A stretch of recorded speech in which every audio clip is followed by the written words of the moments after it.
This is Smarter San Diego TV. Here is what they don't want you to know. Owning a home is the cornerstone of any good financial plan or retirement strategy. I mean, that's the real reason we buy real estate. You've got to be smarter if you want to be successful. That's what this show is for. This is going to blow your mind. You're going to share this with everyone you know. I guarantee to make you smarter than everyone else. If you do nothing else in your lifetime to save for retirement other than own your home free and clear, you're going to be okay. And now, here's your host, Derek Evans. Thank you very much, and welcome to Smarter San Diego TV. This is, of course, where you get smarter, and it's all commercial-free. Today's show might be the best show we've ever had. We have a co-host today as well. The very talented Jen Morris is here. Jen, welcome. Thank you for having me, Derek. Yes. It's so great to be here. I think this might be the best show we've ever done, and I'm not kidding about that. We've done a lot of shows, 12, but I think this is probably the best one we've ever done. The Dirty Dozen, really. Yeah, there it is. Yeah, well, we have a really diverse group of people, so everything from real estate experts to volleyball champions. Let's talk about them. Yoga masters. Who are you excited about today? I'm really excited to meet the girls, the dynamic duo, possibly our 2020 Olympic hopefuls, Kelley Larsen and Betsi. Meter Flint? Oh, Metter no. Flint. It's got to be Metter. Listen, it's M-E-T-T-E-R. Metter. Put a B Metter in front. Is better. It's better. Yes, exactly. In order for it to be meter, it would have to be M-E-T-E-R. We'll find out. If I'm wrong. We'll find out. That's question number one. If I'm wrong, I will shave my head on this program. Not just kidding. Yes. No, Mohawk. I think Mohawk for sure. We've got the youngest female AVP champions in history of the Association of Volleyball Professionals coming on. We're also going to talk solar today. That's on the block. Yep. With Billy Colestock. Yep. Mark Nelson. From Solar Symphony. Solar Symphony. Yeah, they're coming in. We're going to talk about solar. Does it make sense? We put it on Facebook. A lot of people. I saw the word nightmare a couple of times on Facebook. There were some heated arguments. People have some really strong feelings about whether solar hinders or helps their home resale value. Yeah, and just the process of kind of what it does to the process. So we're going to attack all that stuff today. Steve Bick. Let's just listen to him talk. Yeah. We don't need to say anything. I don't want to say anything. Here. No, he's a genius. Go. Exactly. The accent's great. Yes. But he is literally one of the smartest people that I know, have ever met. Yes, I did have the pleasure of talking with him, and in 30 minutes, I learned more than I've learned in 20 years about hedge funds. Exactly. Who else do we have today? Well, we also have Scott Ryan, who is going to be talking to us about some development going on at Scripps Ranch. The Scripps Ranch stuff. Yes. So another hot topic on Facebook where we're asking about the new developments in Scripps Ranch. Yep. Very sought after community in San Diego, always has been, great schools, all that stuff, Mm-hmm. blown up. There hasn't been new developments for a while. Now there's several, and people weren't necessarily excited about it. Yeah, there seems to be some confusion too. What's going on? What kind of stores are going in? And some people saying we just don't want any more development. I know, which is weird because I don't think they get it. So anyway, we'll go over that, and of course we'll be tapping into social media the entire time. We've also got that'll be fun. The lovely Heather Fote today. Heather Fote. She's gonna bring us back to our center. Yeah, The way you started the show was perfect. I'm gonna see what that is for her. So I think we're gonna try to get her to do some yoga poses in the green screen room. Okay. While she's waiting to come on, and then we'll have some really cool B-roll of her doing just like crazy yoga poses. Things that we will aspire to because I can't stand on my head, Derek. I was gonna say I don't know if I even want to stand on my head, but if it will get me there, I guess I'll do it. Yes, exactly. And then Voltaire Leppy. Yeah, he's a great guy, generous guy, doing a lot of really great things for the community. So I'm really excited to hear what he has to say. I'm excited as well. I guess I better go put my jacket on so we get the show on the road. Let's get started. Stick around for Smarter San Diego TV coming up next. Our next guests on Smarter San Diego TV are the youngest female champions in AVP history. Please welcome Kelley Larsen and Betsi Flint. How about it? Yes. Champions. Thanks for being here, girls. AVP history are here. Welcome to the show. Thank you. Glad to be here. Gosh, it just so happened to be the one tournament where you were sponsored by Smarter San Diego. Right. So you were your good luck charms. Exactly. So I did a lot of promoting of that for you guys. I thought it was really cool that you're out there competing. I know a lot about volleyball. Been watching the AVP for years, from all the way back Karch Karai days and all that stuff. This is amazing. I don't think most people know how hard it is to win a beach volleyball tournament, especially because most of the volleyball players, the really good volleyball players, they're indoor for as long as they can, and then they go to the outdoor stuff and the beach. And so you're playing against really, really tough competitors who've been playing for years at the game of beach volleyball. I'm just curious, how long have you both been playing? How many times have you competed in the AVP so far? This year was our first full season, Okay. but last year we competed in one together and finished 9th, which was good for our first time. Really good. We had to go through the qualifier just to get into the main tournament. Right. So this year was our first full season. First full season. Yeah. So, at some point, I mean, do you remember everything about the tournament that you won? I mean, do you remember like every match, every point? You guys talk about it. I mean, how does that go? I mean, some of it was really a blur. I mean, I remember each game, obviously, but oh man, it was just so exciting, especially the last match, our championship match. Like, it was just like a blur. We were just so excited, so pumped. But it was a really cool tournament, a really cool venue with a great crowd. So we were really excited to play it, and it was just a lot of fun playing. So you guys won in Cincinnati. Yes. And well, I feel like at some point you must have had adversity in a tournament. Like it happens in every tournament, right? Was there a match in that tournament where you thought, oh man, we might not make it through this one? Definitely. Yeah. I think our very first match of the tournament, we started out really strong. Like we're playing really well together, and then there was a weather delay, so we played our first set and we won pretty well. Yeah. And then we had a 2.5-hour delay. Because of lightning. And so we took some time off, and then we came back, and they won the second set because we just resumed where we were. Right. And at that point, it was like, all right, like, are we going to do this? Like, what's going on? It started raining during that match, and Kelley played so awesome, and we ended up pulling out the win. It was a really tough match. So that was your first match Our of the tournament? very first match. Yeah, it was hard coming from winning the first set pretty well and then having just a 2.5-hour break and then not getting a good warm-up. The second set we weren't super ready, and then the third set, 'cause it's 2 out of 3 in beach volleyball. The third set, we had to come from behind, and we ended up winning that one. So it was a really close first match. Yeah. So. First set. That's Jen, awesome. They almost didn't win the first match. I know. Yeah. But they were destined to be here. Yeah. Destined to be here. You guys were also at the Pan American Games in Toronto a couple months ago, right? Yes, we were. We competed for that. That was in July, and it was in Toronto, and we ended up finishing 5th.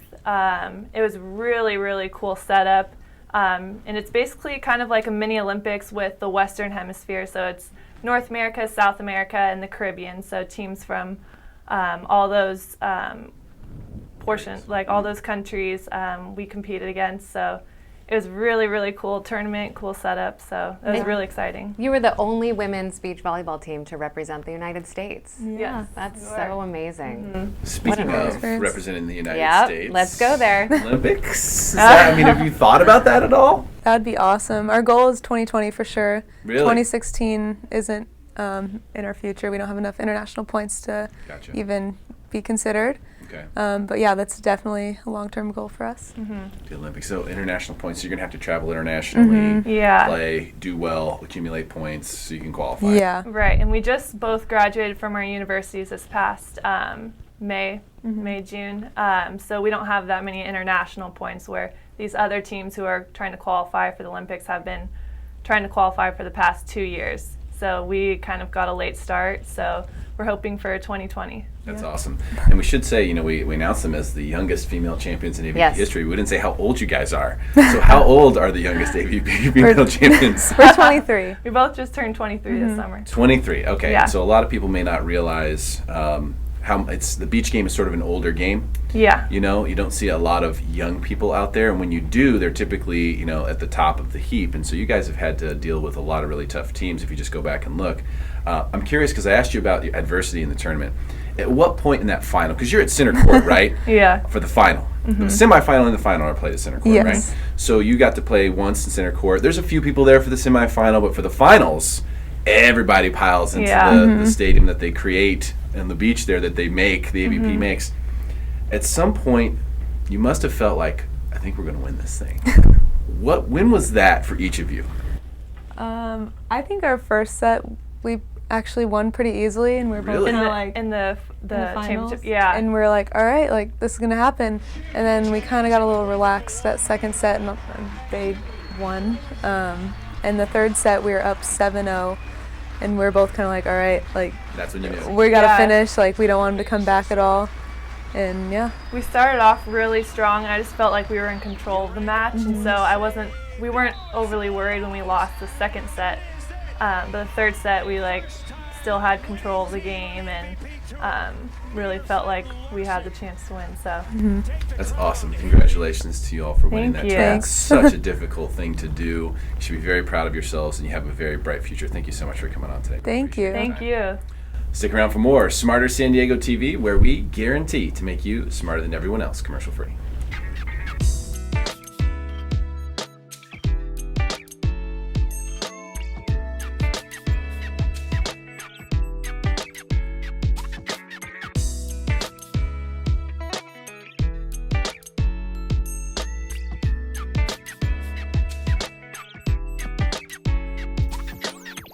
Our next guest is the Smarter San Diego Community Connection for Del Cerro and San Carlos. Please welcome back to the show Billy Colestock and his special guest from Solar Symphony, Mark Nelson.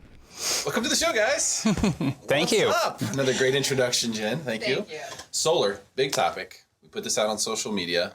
I see the word nightmare in there. So we've got some things to combat, Mark. So first of all, I think let's cover a global topic that everyone should know about in the solar space. Leasing versus owning. That seems to be what a lot of these questions and comments on social media were about, sort of the difference between having a lien or not, or owing money or borrowing. What's the difference between leasing and owning your solar? It's a great question. It comes up all the time in appointments that I have. And what I have found, and my recommendation is owning is better in this environment. So when you own the system, you're going to get a faster payback. So your savings on your electric bill divided into the cost that you pay for the system, typically somewhere around 4 to 7 years. And then your ROI is going to be better. So if you can own the system and then self-finance it either through your own capital or using possibly a home equity line if you have access to it, then there's no entanglement. There's no lien on the home. If you want to pay the system off, you can at any time. And you're going to get a very, very high rate of return. Now, that's owning the system. The other option is solar loans. And I think this is where things get a little more gray. Okay. It's another option to go solar. Now, let's say you didn't have the capital available and you wanted to go solar zero down, nothing out of pocket. Okay. You can do a solar loan now. Back 6, 7 years ago, these weren't available. Banks just didn't know the risk associated with them. So there weren't really any options. Now, almost every solar installer now has at least 2 banks that they're partners with. They'll do an unsecured zero down solar loan. Very easy to qualify for. Shorter terms than the leases, better payments than the leases. No entanglement. If you go to sell the home, it's a much easier process. You can simply, if there's still a balance on, your option is to add it in the final HUD and pay it off, or the person can just pay the loan off. Much better option. And then along with that are the PACE programs, Property Assessed Clean Energy. Property Assessed Clean Energy came on board a few years ago. You've probably heard of them. Hero would be one example. California First is another company. Green Energy is another one. They're all structured similar. This is where your payment, instead of having a monthly payment, now you have a payment that goes on your property tax bill as an assessment. Now, back in the day, a lease was the only option to go zero down. You didn't have any other options. You could save 20 to 30% on your electric bill. People love that actually your system was covered for 20 years. You don't have to worry about anything. It's all 100% taken care of. Well, the problem with leases is there's a lot of entanglement, Yes. as you've experienced, Yes. of course, in the real estate side of the business. So you typically have a higher payment than any sort of solar loan. The terms are longer, 20 years. They have inflated buyouts, so it's very expensive to get out of those loans. They typically don't let you really buy them out until after 6 years because they're taking on some some accelerated depreciation. So the leasing companies love them. They do very, very well on those. Not so great for the consumer. I think you even mentioned also in our conversations previously about the technology. Technology is moving faster than what the leases would, the 20 years. Right. That makes sense. Billy, before we get to some of the social media stuff, I think we should address a couple of these things that people were commenting about.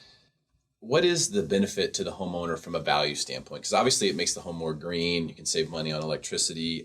Does it add value to a property? You know, I actually talked to an appraiser about that actual question, and he said right now appraisers are not adding value for leases, but if they have enough information in the area, they can add value on the appraisal for solar panels. Gotcha. Now, but that being take aside, everyone's looking for solar. When a buyer sees solar on a home, they're excited. They're excited that that's there. They want to know that, that they're saving money. To add to Billy's comment, so Berkeley Labs up in San Francisco did a study a couple of years ago. They took like 22,000 sales, and I think 8 states. 4,000 of those sales had solar on them. They found that the added value was about $4 a watt, and what that translates into, a typical system here in San Diego is about 6 kilowatts, so it's about 24 grand in value. Now, it's not that straightforward. You do, just as Billy stated, the appraiser has to find comparables that have sold one with and one without to really give it true value. But on the leases, you're exactly right, because that homeowner does not own that system. That is owned by the leasing company. There's no real value associated with it. Yeah. I even looked inside one of the leases, and it actually says that this is not a fixture, yet it's attached to the house. Yeah. Yeah. Maybe that's what some of these people are having issues with. Jen, what do we got on? What does Facebook want to know? Well, on the Smarter San Diego Facebook page, we had a lot of varying opinions, let's say. Kyle Whistle wrote, "Hero equals nightmare. It's the worst financing ever. Crazy fees and interest rate and a pain in the butt when selling." What do you think? Does that sound correct, Billy, what he's talking about? Because he's talking about one of those programs there. Yeah, so, I had a great experience with Hero, but only in some part because the seller elected to pay off the entire lien amount. So that was a good experience there. We've had experiences where it did stop a transaction, a lease did stop a transaction because the buyer was not willing to take on the lease terms that the seller agreed to. Interesting. And so that person even went to that leasing company and attempted to renegotiate the lease, redefine some of those terms, and the leasing company was steadfast on what they agreed to with the previous owner. So, unless we find people who are willing to take on those leases at those current terms, we're not going to sell that house. Okay. That's stressful. That's really stressful for all the parties involved, not only the seller, the buyer, the agents, everybody involved. That creates just another piece that you're having to deal with through that escrow process, and that's not any fun. Yeah. Jen, was there anything positive on Facebook? There was a positive. All right, we got some positive. Jose Valenzuela said, "I've had several clients refinance, and Hero was easy to subordinate and hasn't been in the way of any of my deals." Okay, so it's kind of seeing, it's Hero equals nightmare, Hero equals no problem. But I think it does matter, who the homeowner is and what they're trying to do. Because if you're refinancing, that's different than if you're selling. Correct. Sure. Right? Because you're subordinating the lien to refinance, but you're basically putting it in the same place where it was before. Yep. But when you sell, you need to be able to get that thing out of there. Yeah. Go away.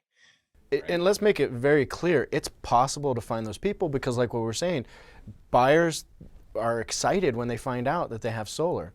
It's just that we have to find the right person who's going to be excited to take on the lease. Yeah. If it's a lease, or take on the loan or the financing that the seller has in place. Yep. Mark, I'd love to ask you this question. Absolutely. Because there's a lot of solar companies out there. If you listen to the radio or anything like that, you're going to hear a lot of solar advertisements. How do you research a good solar company if you're a consumer? Can you give me just like the top couple things that you should look for? Yeah, absolutely. There is a lot of information out there on solar right now, so you get inundated, whether it's infomercials or on the radio. My recommendation is talk to neighbors. Every neighborhood has solar in it. That's the first place I'd go. Talk to family and friends. You're going to get a real honest opinion that way. I'd always tell people, look at the contractor state license board. Make sure that they're licensed. Everybody's had a contractor nightmare, whether you're doing a remodel or something where the person just didn't come through. Same way in the solar business. You want to do your research and make sure that you're finding the right company. So it's fantastic advice. I really appreciate you guys coming in today and sharing this with us. Oh, absolutely. Fantastic stuff. Glad to. Stick around for more Smarter San Diego TV, where we guarantee to make you smarter than everyone else. Commercial free.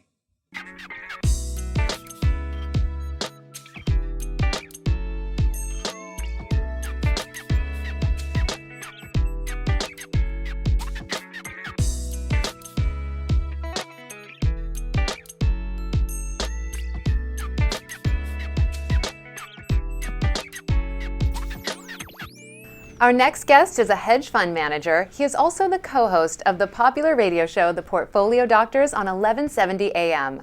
Please welcome back to the show one of the nicest and smartest guys we know, Steve Bick. Steve! Hey. He's here! Hey, Steve! Whoa! Yay. What's up, man? Oh, I guess not a lot. Well, I guess, huh? Well, the market has been up and down. Yes. Then back up. Right. Then back down. Correct. Now, we posted something, and we want to talk about global markets today, I think, because there's just so much going on, and I don't even know where to start, really. But we posted something because Carl Icahn said recently through Yahoo Finance that markets are overpriced and earnings are misstated. Right. So he's calling for, a big correction. I've seen a couple other people out there, talking head type people, who have said similar things. This market is ready to go down. This market is not correct. Is there any global market we can look to that might signal that, or why are people saying that right now? Well, I think it's more of a macro issue, to be honest. I think that the earnings coming out of Wall Street are going to be bad this coming quarter. The fourth quarter? Yes. Wow. Well, it's going to start pretty soon, right? They're going to start announcing earnings pretty soon. But it's going to be poor because there's all the headwinds, firstly, of the strong dollar. So if you think of yourself as an Apple, for example, you have to convert a lot of those sales that are coming out of Europe and China back into dollars to report earnings. You're going to have a massive impact from that. Plus, I just think that the whole global environment has slowed down significantly, and therefore there's just not the growth. They're already ratcheting down their earnings expectations. Wow. Before we even go into earnings. So the strong dollar is a bad thing for these companies. For a lot of the companies, yeah. I think the bigger problem, there's a much bigger issue than that. I think if you look over the last 40 or 50 years, the government and big business, when you go all the way back to lobbying, right? So if we look at the lobby that came on, big business finally woke up one day and said, wow, we can lobby too, right? They started lobbying for changes. And I think what you've seen over the last 40 or 50 years is the playing field has now switched from the small business to big business. It's firmly in big businesses' control. And what's that done is now you've got the large companies like Apple, Microsoft, Oracle, all these multinational companies have really taken over the playing field in terms of jobs and growth. Right. And they are going to be impacted by this dollar because they're now global, right? So that the dollar move is going to impact them, which is going to impact the market. Unfortunately, job growth comes from the micro companies, from the small guys. And there really isn't an incentive to start a company these days because you've got all these headwinds of, Dodd-Frank and the laws and legislations and Obamacare. So people are now just going to big business to try and get a job. And unfortunately, here come the layoffs. Right. And there's nothing you can do about that once it comes. I mean, it's much more difficult after you've been laid off. Once you go that direction, to try to start your own business or get something going. Well, worse than that, the labor participation rate is its lowest it's ever been. So there's 95 million Americans that just aren't even in the labor force. That could be. Yeah. So that's crazy. Over 35% of the population in the USA is not working. That is incredible. Yes, which is the worst number that's ever been reported. And yet people expect good numbers out of businesses. But there's just not that growth anymore. And unless you're capturing market share from other places, you just aren't growing because the world economy isn't growing. Right. So how do you get good numbers? I don't know. I don't know how they're expecting it. I don't know how we've had good numbers to this point. I mean, for the past few years, there's been some things that have been really questionable out in the marketplace. I mean, the things that are happening in Europe, we've got Russia, Syria, the Middle East, all these different things. Jen, let's go to Facebook real quick. The Carl Icahn story. A couple people were commenting in there. I thought it would be worth mentioning. What do we got? Well, we asked on our Smarter San Diego Facebook page about the Carl Icahn quote, "Markets are overpriced and earnings are misstated." Rick Montejano said Carl Icahn is a blowhard and got really into it, virtually into a fist fight with another guy on Facebook. Yeah, if you want to troll that string, it's pretty interesting. They really went at it. And Lewis Williams said, "I need to rebalance my positions anyway. I feel like I am spread too thin." And I think a lot of people probably feel like that. Well, it's an interesting concept, though, because spread too thin, I mean, usually if you're spread thin, that means you're well diversified, right? And that should be a good thing. Not necessarily. Too thin could also mean that you may be overly exposed. And diversification to me, and I've traded everything, you know me, I've traded everything. I do, yes, this guy. But diversification, I've lived through pretty much every crash in modern history, right? And what you discover, particularly I think the biggest one was in 2008. If you look back to 2000, The crash that happened then was more related to the NASDAQ and to stocks. I mean, real estate was unaffected, and there were certain ways you could sidestep the crater, right? This last time in 2008, the whole idea of diversification is certain of your positions remain strong or go up while other stocks are going down or positions are going down. So you have an offset and your portfolio as a whole hopefully keeps growing, right? In 2008, everything just went down together. Everything was down. Everything.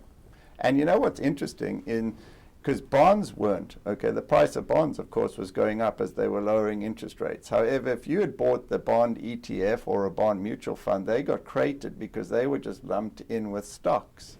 And recently, when we had that meltdown in the market, there were days where there were certain ETFs that were 30 to 40% lower in value than the underlying assets of the ETF. That's amazing. Because people are dumping it as a stock. They're not looking at, they couldn't rebalance that ETF. much? Yes, it was ridiculous. So an ETF that should have been valued at 70 was trading at around 45 to 50. Now, it was a potential buy opportunity unless you believe that those other assets are going to continue to fall. But it just shows when you have this type of situation where there's a portfolio and a pooled asset and people are just dumping it because it's a stock, there's not enough time for the people behind the scene in the ETF to rebalance it fast enough to be able to level it out and actually match the asset value. Are you saying that there is no way to be diversified? Pretty close.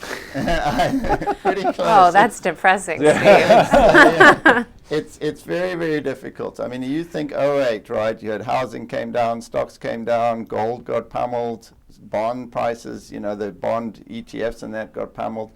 There are ways. I mean, obviously, you can have something that truly is a hedge, right? So you can invest in things that are the triple negative on the stock exchange. You could buy those types of Direxion type investments, which are triple bear or something like that. That would be a proper hedge. People don't like to do that because they don't like to ever see any part of their portfolio losing. Right. But a true hedge means that in good times it's losing money, in bad times it's making up for some of the differences. But I think the overall concept of diversification, which is some small cap, some large cap stocks, some mid cap, a few bonds, and sprinkle in a little bit of maybe some properties, it just doesn't work. When it's going down, that's all going down together. Now, what it does offer is the opportunity to buy, right? At some point, when everything's been washed out. You think back when the S&P was at 667, I think it was its low, and that was a great buying opportunity. Of course, you know, there's blood in the streets, right? So it's really tough to pull the trigger. It's tough to pull the trigger, and that's what you have to realize, that you've got to be able to have that stomach to go in, which a friend of mine did, and he turned 200 grand into 5 million. So it can be done, right? It's just a matter of being ready and not being over leveraged. I think if you want to diversify in this environment, get out of all leverage, because that's the part that's going to kill you. You heard it here first. At Smarter San Diego, that's Steve Bick. Check him out, theportfoliodoctors.com and the Portfolio Doctors radio show on 1170 KCBQ. Stick around for more Smarter San Diego TV, where we guarantee to make you smarter than everyone else, commercial free.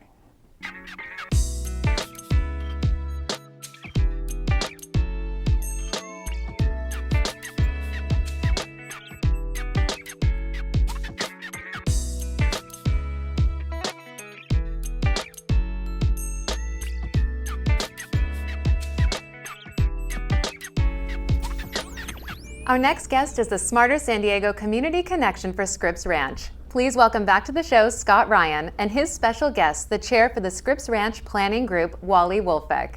Welcome to the show, guys. Hey, thanks, Derek. Yeah, Thanks. What's up? Wally, thanks for being here. Thank you. I don't know if people in Scripps Ranch know about the planning group or not, but why don't you tell us kind of what the planning group is and what you do? San Diego has 51 planning areas. 42 of them have planning groups, some are combined. And the planning groups advise the City Planning Commission and the City Council on development projects in their area and some other areas that are related to the general plan, such as public safety, transportation, etc. Okay, perfect. Now, Scott, it was your idea to bring Wally on, which I think was a great idea, because Scripps Ranch, sought-after neighborhood in San Diego, has been for over a decade. But there's stuff happening now. And whenever that happens, whenever there's construction, people start going, hey, what's going on? What are they doing? Is this going to ruin my neighborhood? What do you think is one of the hottest areas of development that we should talk about? Well, there's a couple projects happening, and Wally can elaborate a little more on them, but the first is the Glen, which is going to be built on the south side of Pomerado. It's a retirement community. It's going to be great for the community, I believe. The second one is the Murphy Technology Park, which was just sold. So that's going to be a new basic commercial industrial area that's going to be developed. Nice. Yep. So the Glen, huh? Now that's a retirement community. Does that mean it's 55 plus? Yes. Okay. And that's that's right off of Miramar? It's or on Pomerado? Pomerado Road, just on the south side of Pomerado Road on the Alliant University property. Okay. Next to the Chabad Educational Complex. What do the people who live in Scripps Ranch need to know about that particular development? Well, it's needed in the community. As far back as the 90s, we had, the planning group had indicated the need for retirement housing in the community. This one is pretty upscale. The developers are the same people that operate La Costa Glen up in Carlsbad. Oh, that's right. And it's a beautiful place. It's a nice place. There's a little bit of opposition to the possibility of an increase in traffic along Pomerado Road.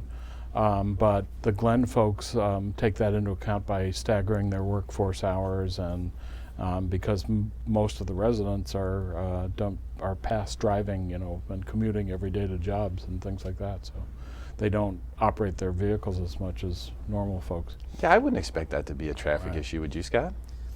I'd hope not. I mean, I think that the majority of people who are living in a retirement community aren't driving as much as the common resident. So I think Wally mentioned that over a third of the people at the La Costa Glen don't even use their cars. So yeah. I think it'll be a good thing for the community. That's what everyone's concern is. Traffic's going to be a problem.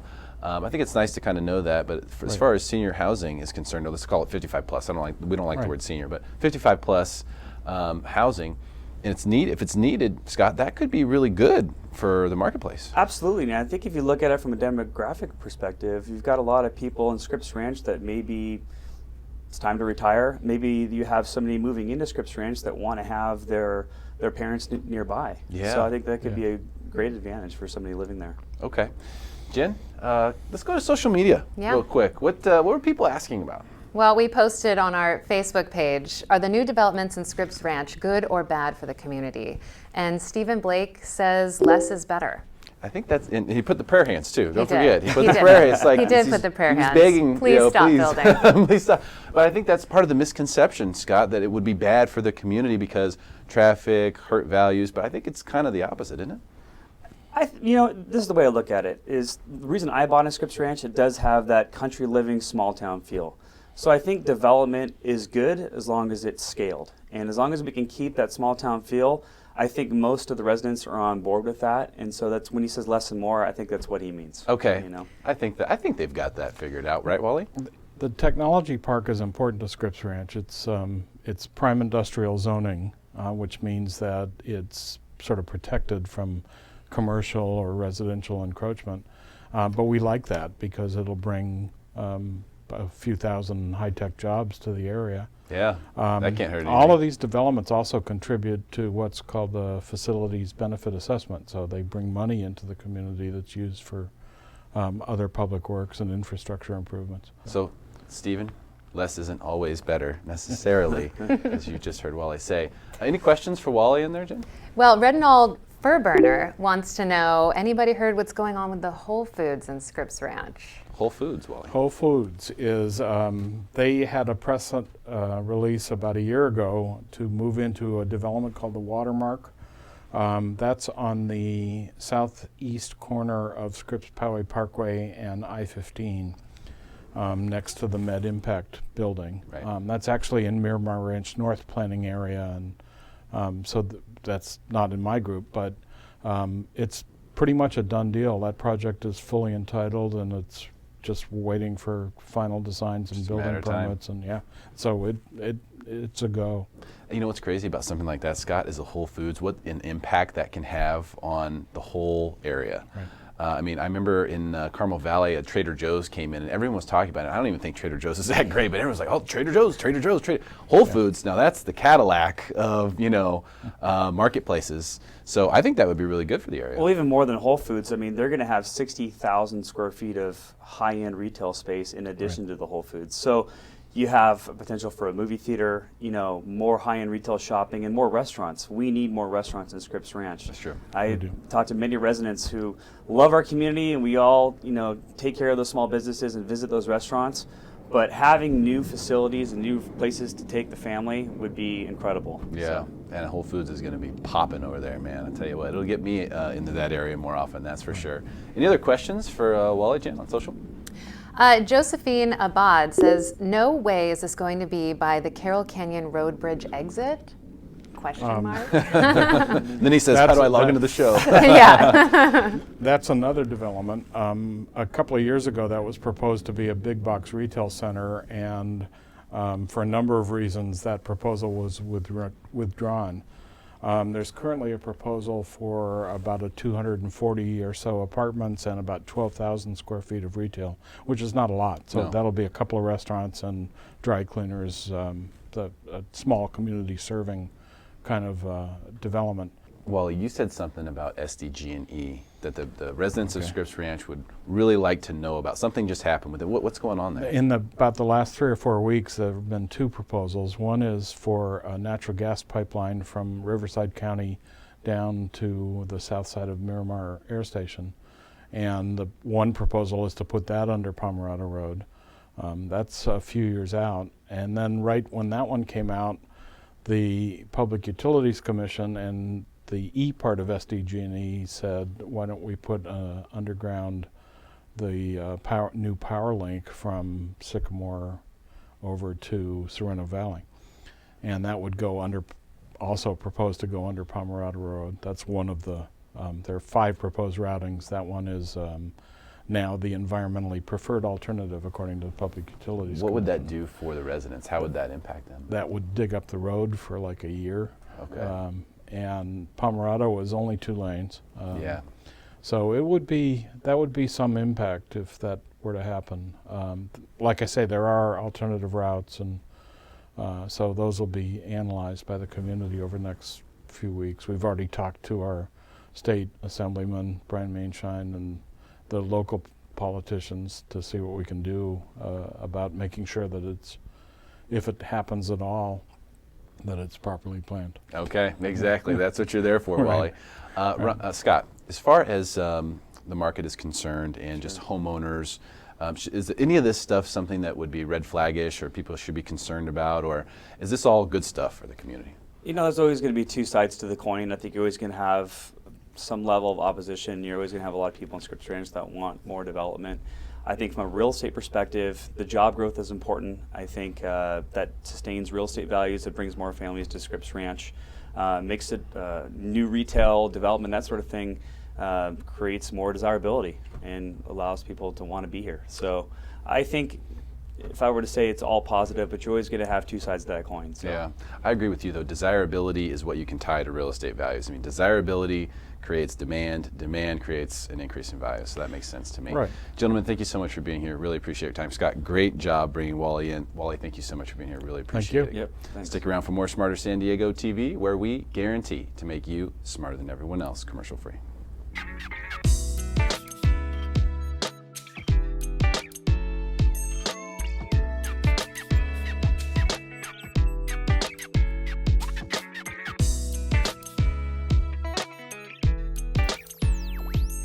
Our next guest is a yoga instructor, avid practitioner, and has now added book contributor to her resume.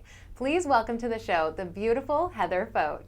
Heather, what's up? Welcome to the program. How you doing? Good, thank you. Thank you for having me. Yeah, you're popping with that red dress on that yellow couch, isn't she? And she's beautiful. Wow, something else. Now, you contributed to the book, Nourish.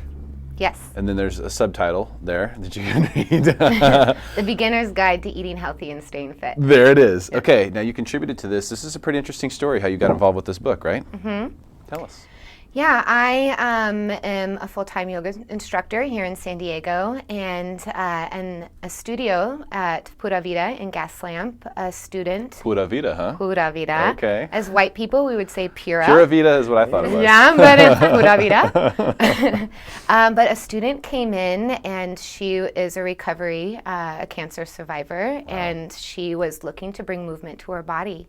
And her doctor encouraged her to come do yoga. And so thankfully she came to my class, and within my classes it's beyond just moving the body, it's about the mind and the spirit. And so she resonated with my style and who I am as a teacher. And so along this book she brought me along, and I got to model in it as well as write the foreword. Yeah, so there's pictures of you in here doing yoga, right? Mm-hmm. That's pretty awesome.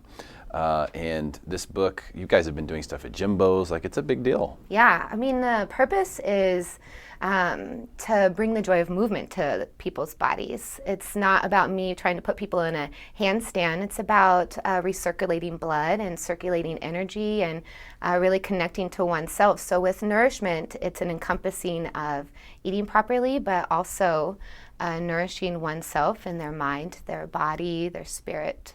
That's great, because all inclusive. The thing that I'm always concerned about when you meet a yogi is that they're going to want to put you in a headstand right away. Like, oh yeah, you can do it. Come on, get on your head.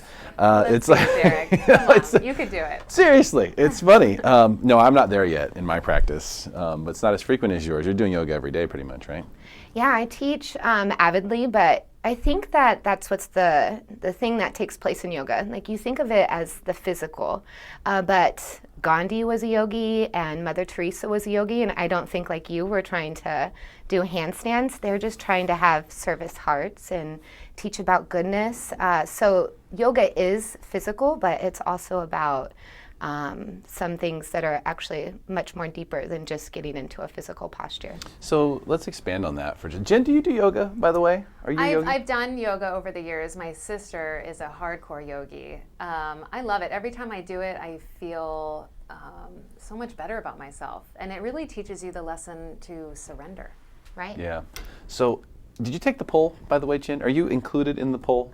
I'm not included in the poll. But the poll, the San Diegans in this community, we are yogis here. I think it was over 67% of the people we polled said that they do yoga. Regularly. Yes, regularly. Regularly do yoga. What does that mean? Does that mean 3 to 5 times a week? I would say that consistently probably doing it. If I was going to say I do it regularly, I do it every week.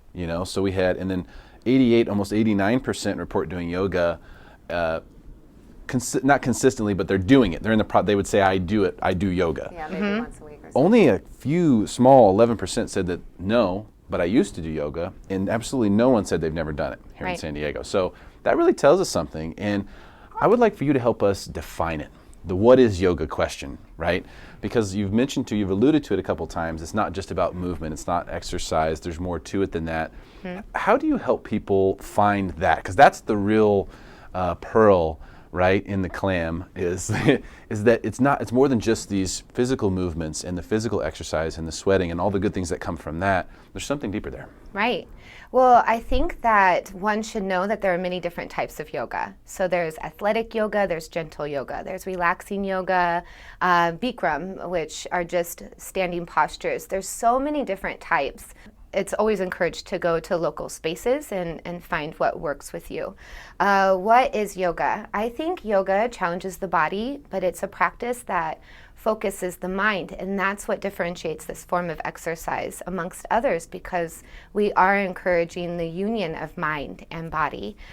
So with that, along the process, spiritual growth takes place as well. So it's an all-inclusive practice with essentially all layers of yourself. Do you consider it to be a religion? I was thinking of this question, and I'm going to kind of thread this in with the Pope. He was just recently here, Pope Francis. And something that I really liked about his speech was that we have these pillars on religion and how important it is that we start to have religious freedom. And I thought it was really inspiring for the spiritual leader to be talking about that and how important it is for people to find the best within each self. Because with that, finding the enemy within is how we start to stop imitating hate and violence. So is yoga a religion? I think that it's going to be whatever it's going to be for somebody. There's an ethical practice, though, attached to it, Yeah. right? The yamas and niyamas. Yeah, I mean, I think that within my classes I teach about basic goodness. But essentially, it's about finding the hero within, and that's really what it's all about. And that's what yoga was designed for 5,000 years ago, and within its text, thousands of years ago, it talks about suspending the mind. And I think that's so fascinating that even back thousands of years ago, they're talking about an infatuated mind. So this practice is about quieting the chatter and allowing somebody to kind of go into themselves, to search within themselves. And for people who haven't ever done that or experienced it, it's very difficult to sort of picture it. You know, it's like trying to describe the taste of something to someone who's never had it before. But here's how I would look at it. For most people who are going to the gym, I mean, you see it. People are on bikes and they're on their phone. It's crazy, but that's what's happening. They're like on stationary bikes sitting there and they're on their phone. That's not possible with yoga. It forces you to be present because you have to be thinking about where are all my body parts right now? What is going on? You will not be thinking about the meeting you have afterwards. You will not be thinking about what you have to do when you get home while you're doing it. It's impossible. You can't because you have to focus on breathing and the movements. And so I think that's where it's a big differentiator from just normal exercise or anything that you would do to bring movement in your body. Now, some people can exercise and can connect to the present moment by getting on a stationary bike. Right. Some people can go for a walk and they can connect that way as well. Yoga leaves you no other choice. Right.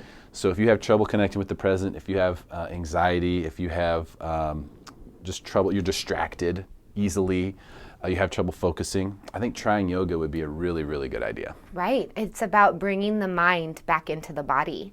And we do that in yoga by finding breath and consistently trying to be aware of the breath and trying to stay truly awake amidst the activity that's right before you.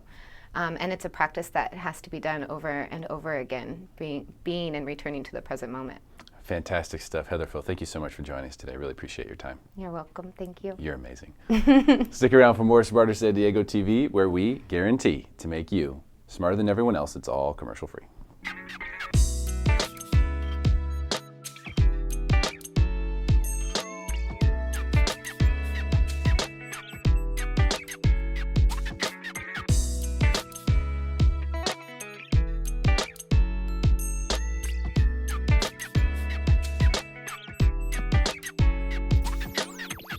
Our next guest is a real estate expert and good friend of the show. Please welcome Voltaire Lepe. Voltaire is in the house. Yes. What's up, my man? Nothing much, just working hard. You're looking fresh, dude. Thank the you. vest. Yeah, custom fit. I bring it out every once in a while, occasionally for weddings. We appreciate that here, Voltaire. I love it. Yeah, that's great stuff. So today we're going to talk about Golden Hill. Yes. I think it'd be a good idea to tell people a little bit about you. I've known you for a long time. Right. So I feel very comfortable recommending you. I feel very comfortable talking to you about these types of things. But let's tell people a little bit about Voltaire. All right. Well, I've been in real estate since 2002, and I love it. And more than anything, we just opened up a new office in Golden Hill. Yeah. And that was maybe about a month ago. And the reason why is because my title is a real estate agent. But I really love giving back to the community, and that's what we're all about, and just helping people. Over the last 2.5 years, a school that's close to Golden Hill, right down the street in Sherman Heights, we've donated and raised over $31,000 for that school, just for the sports department. Hey, no, seriously. He this has guy. a much bigger goal than that, right? Yeah, our goal through 2016 is $100,000. That's wow. amazing. Right. So, I have a good buddy who's an attorney, and he's going to help me create a foundation. The reason why is because, giving and raising money for the kids, it isn't that easy. And I'm trying to get other people involved, which I have some companies that committed, and they said, basically, hey, we could help you out, but we just can't cut you a check. It needs to be like under a foundation, make it real legit. And at the end of the day, it's going to help out just because we're going to be able to bring in a few more schools in the inner city and involve them, just because at the end of the day, $100,000 goes a long way when it comes to sports and leagues and fees and things like that. And the school that we've been helping out, I mean, they're blessed right now, but I think we could bring other schools and just help out more of the community. And, you know, at the end of the day, the ultimate goal is to provide kids an outlet to do other things and, you know, better themselves, and I think sports allows them to do that. It's expensive though. Sports is expensive. It's an expensive thing these days. There's nothing cheap about sports. I mean, back in the day, it was like you got a soccer ball and a yard, you're good, you know. But that just doesn't work that way anymore. You got to have uniforms and shin guards, and you got to have the right spikes, and you got to get into all the referees. You got to get into the nice fields. So things have just changed a lot in that regard. And by the way, count me in. Anytime you need support for the kids, just email me. Let me know what you're raising money for, and I'm in. I guarantee a donation. We're recording this? Yes, absolutely. Oh yeah, guaranteed. A lot of people know me in that regard, and that's fine. I love knowing when the people that I know and I trust are doing cool things like that. Count me in. I'm in for sure. I appreciate that. And so you've always been a giver, and today you actually got some really cool things you're going to give to everyone who's watching this. But I want to talk about I want to lead up to that. Okay. Why it is that they would need those things that you're going to give them. The market in Golden Hill has shifted recently. Correct. Yeah, and you know, realistically, it's shifted in San Diego. It has. Overall, yes. The whole county. The whole county. Yeah. Okay. You know, we sell property everywhere. We're stationed out of Golden Hill, and what I've noticed, maybe about 5-6 weeks ago, there was a shift in the real estate market, where you know the past 3 years it's been, you know, sellers have been getting their price. They put their property on the market, sells like that. There's been a shortage of inventory. I'm sure everybody knows. I'm sure you hear it a lot. But what's happening is it's kind of shifting to where buyers have leverage now, and they have negotiating power. Properties are falling out of escrow a lot more. It's taking 2-3 shots, you know, 2-3 escrows in order to close one property. And you know, the funny part is buyers are you know, they're standing firm on their offer, on their price, on their terms, and it's something that sellers right now in today's market, you know, they're not used to. And even, you know, myself helping sellers and also helping buyers, I'm seeing it firsthand, and I'm like, what's going on here? And it's completely different. But so that shift that's taking place, they're sort of changing directions. We maybe haven't changed directions yet, but we're cresting and maybe starting to go to the other direction. Right. Do you think that means for Golden Hill that we'll see prices go down as a result of something like that, or does it just mean that we're going to shift who's calling the shots and who gets the refrigerator? Now the buyer's going to be able to negotiate and get that, or you know, how significant is it? You know, it's tricky. It's different. It's really hard to say. The reason why is because real estate economists and the pros around the country, they're all pretty bullish on the market, saying that prices are going to go up from this year to next year. In Southern California, they're predicting 7 to 12%, and interest rates are low. The thing is, inventory is increasing a little bit, so it's shifting. So if I were to guess, I would say that buyers, you know, prices aren't going to, you know, go down and just slide, but I think they might plateau, especially going into the winter months, the holidays, where, you know, historically things like that happen. It slows down a little bit. Over the past few years, prices have still been going up through that time frame, but I think that it's going to be a challenge if the sellers don't have a strategic plan going into the actual sale of their home. Yeah, and that's the thing, you know, it goes with anything, right, Jen? You can't get too stuck on something. So if you're a seller in this marketplace and you're stuck on a price or you're stuck somewhere, you might stay there. Mm-hmm. Well, I don't think people want to pay more than what they think a property is worth anymore. And I think people are feeling like we're kind of maybe coming up to the top there. Right, and I've noticed that buyers right now, they're very afraid to make mistakes. Right. They're very conscious about that. Buyers these days, you know, they're smarter than the average real estate agent, just because of all the information online that they could access from all the free websites that give them all these information. And that's excellent news, because at least they're coming to the table already kind of with an idea.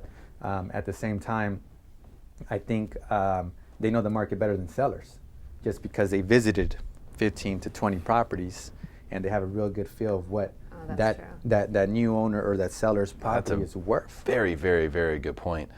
What do you think some of the things that sellers could do to maybe combat this situation? I mean, obviously they kind of need to open their mind, but what specifically, if I'm a home seller in Golden Hill right now, how can I combat this shifting market? There's a few things that sellers could do right now in today's market. I think it all starts with pricing. Okay, if you are I consider myself a right price expert as far as pricing a property, because what a lot of sellers do is they say, okay, let's start high and then we'll work our way down. What in essence they're doing, they're shooting themselves in the foot. For example, a lot of sellers, they're online on Zillow, Trulia, Redfin, on these websites that are giving them prices on homes, and they're comparing basically what those websites are doing. They're comparing apples to apples. So they have a mathematical algorithm that's telling them prices of homes. But realistically, if you think about it, you can't compare homes just like apples to apples. It's really like apples to oranges, because some homes are different.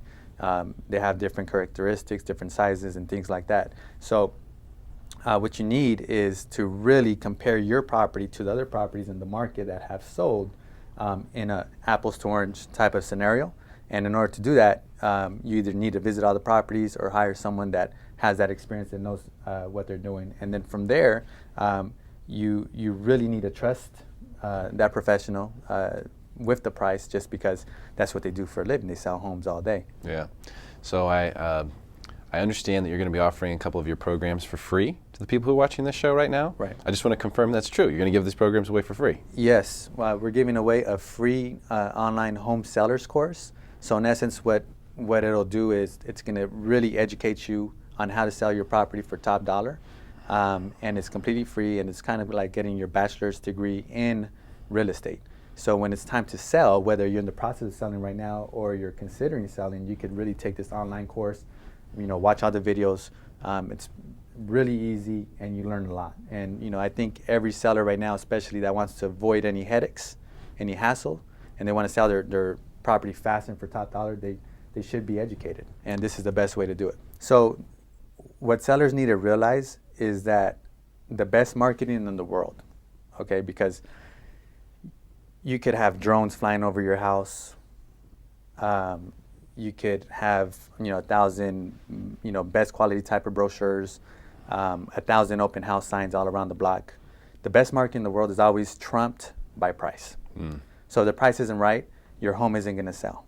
The other thing, the condition of the property and the staging of the property. If you have all those elements and your property is the best house anyone's ever seen, price always trumps everything. Okay, great stuff. Yeah. Well, Tara, thanks for coming in today, man. Really appreciate your time. Yeah, thank you. Great. Appreciate it. All right. Thanks for watching Smarter San Diego TV, where we make you smarter than everyone else, guaranteed commercial free. Hey, great show, guys. That's a wrap. Jade, what's your schedule look like? Do you mind breaking down the set? Not today, Derek. I'd love to, but there's waves out there. I gotta go. Angela? Nikki? Yeah, I gotta go beat traffic. And I think Nikki's making something up there. Look at this. We did this. We did all of this.